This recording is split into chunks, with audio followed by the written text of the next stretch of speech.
Всем привет! И сегодня у нас обзор на советский легкий танк третьего уровня БТСВ. Поехали! Это весьма забавная машинка, которая выглядит не менее забавно, однако же у нее есть некоторые минусы. Из явных минусов я могу ответить полное отсутствие УВН. Здесь реально их буквально нет. Плюс очень картонная башенка, как на многих, в принципе, как у многих танков на этом уровне. На этом уровне танки особо не блещут броней. Но, однако же, есть и плюсы. У него весьма хорошая скорость.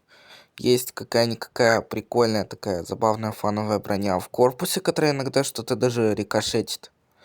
И весьма скорострельное орудие. Но так это в целом чисто машинка, чтобы пофаниться. Как многое коллекционная техника на вторых, третьих, четвертых уровнях. Ну и он продается за золото. За 25 золота. Ну все, пока.